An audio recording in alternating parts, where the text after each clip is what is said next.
प्यारे बच्चों, good morning. कैसे हैं आप? आई होप सभी अच्छे होंगे। चलिए, समय व्यर्थ ना करते हुए अपनी विषय वस्तु को प्रारंभ करते हैं। 10th क्लास का टॉपिक है। लास्ट में हमने छोड़ा था कहाँ? इलेक्ट्रिसिटी की बात कर रहे थे हम। विद्युत चैप्टर चल रहा है हमारा। इसमें हमने आपको लास्ट क्लास में विभवांतर बताया था कल। विभवांतर किसे कहते हैं? दो बिंदुओं के बीच के विभव के अंतर को क्या कह रहे हैं हम? विभवांतर कह रहे हैं। क्लियर? चलिए, उससे आगे टॉपिक आता है हमारा क्या? Ammeter, voltmeter. हम विभवांतर को मेजर कैसे करते हैं?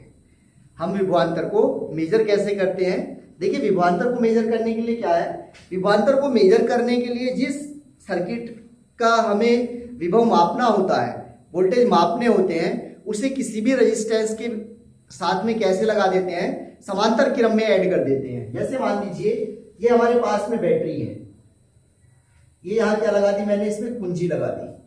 और हमें इसके सिरों के बीच में क्या मेजर करना है? पोटेंशियल मेजर करना है। तो क्या करेंगे? इसे यहाँ वोल्टमीटर को लगा देंगे।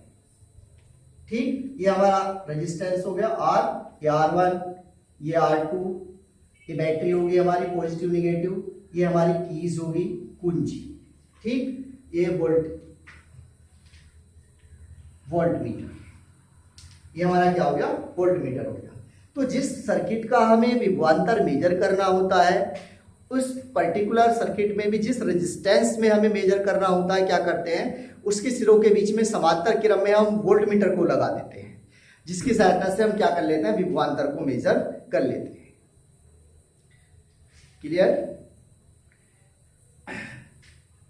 इसके वोल्टेज का जो ये हमारा जो वोल्टमीटर होता है, इस वोल्टमीटर का बैटरी का जो पॉजिटिव टर्मिनल होता है, वहां से हाई वोल्टेज निकलता है हमारा। अब उस सिरे पे क्या करते हैं? वोल्टमीटर के पॉजिटिव टर्मिनल को लगाते हैं। और वोल्टमीटर का नेगेटिव टर्मिनल कहाँ होता है? बैटरी के दूसरा जो हमारा नेगेटिव टर्मिनल होता है, उसके साथ में समांतर क्रम में इसे हम क्या कर देते हैं? ऐड कर देते हैं, जिसकी सहायता से हम इस परिपथ का विभवांतर आसानी से फाइंड आउट कर लेते हैं। दो बिंदुओं के बीच में विभव का मतलब विभवांतर। अब ये जब हम यहाँ लगा देंगे तो इस यहाँ पर पता चल जाएगा हमें। R2 पे लगाएंगे तो R2 के सिरों के मध्य पता चल जाएगा हमें विभवांतर क्या होगा। देन R1 के लगा लें तो यहाँ पर पता चल जाएगा हमें विभवांतर क्या होगा। क्लियर हो गई बात? चलिए, नेक्स्ट टॉपिक है हमारा क्या? एमीटर। एमीटर किसे कहते हैं? पहले वोल्टमीटर आता है। वोल्टमीटर किसे कहते हैं? यह एक ऐसी युक्ति है जिसकी सहायता से क्या किया जाता है? वोल्टेज मेजर किया जाता है। वोल्टमीटर से क्या मेजर करते हैं? वोल्टेज मेजर करते हैं तथा परिपथ में इसे प्रतिरोध के समांतर क्रम में लगाते हैं। जो हमारा रेजिस्टेंस जुड़ा हुआ होता है, प्रतिरोध जुड़ा हुआ होता है, उस प्रतिरोध के समांतर क्रम में लगाया जाता है। समांतर क्रम में जोड़कर वोल्टेज को मेजर कर लिया जाता है। वोल्ट, और ये किसमें बताता है? वोल्ट में बताता है।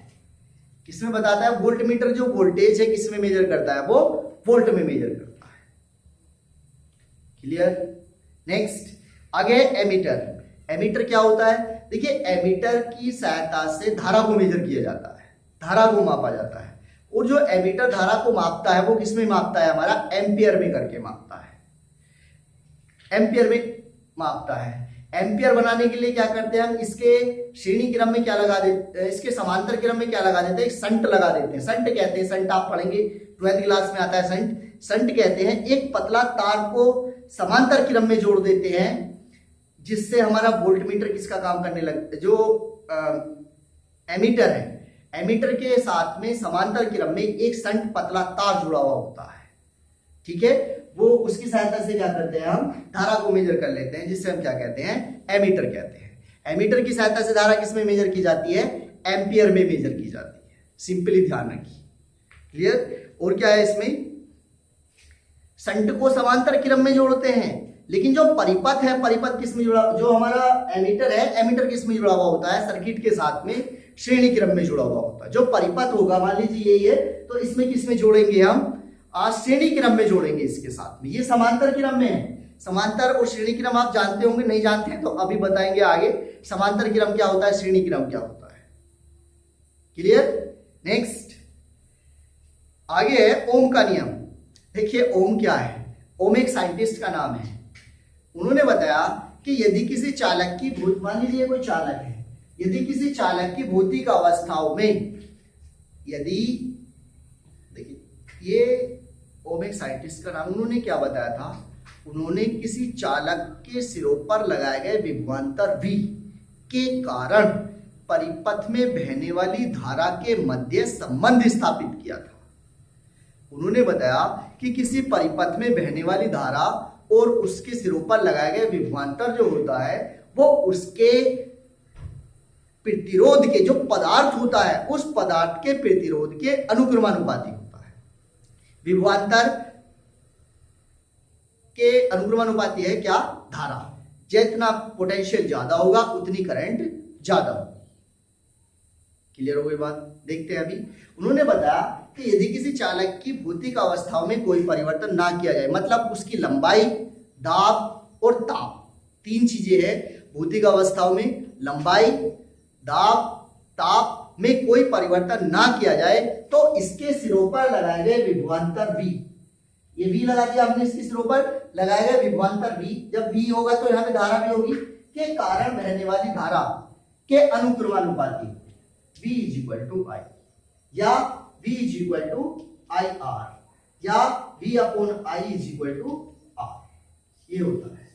मतलब किसी परिपथ के सिरों पर लगाए गए विभवांतर V और उसमें बहने वाली धारा I का अनुपात क्या होता है, नियत होता है। V upon I is equal to नियता। क्लियर। ये R है, इसे क्या कहते हैं हम, प्रतिरोध कहते हैं। क्या कहते हैं, प्रतिरोध। क्लियर हो गई बात। तो जो बहने वाली धारा है वो किस किस के ऊपर निर्भर कर रही है, इसके ऊपर निर्भर कर रही है। V अपॉन वोल्टेज ज्यादा होंगे तो करंट ज्यादा होगी, वोल्टेज कम होंगे तो करंट कम होगी। लेकिन दाब, ताप और लंबाई में परिवर्तन ना हो रहा हो, ये नियम तब काम करता है। क्लियर। चलिए आज की क्लास में इतना ही, नेक्स्ट क्लास में फिर से मिलते हैं।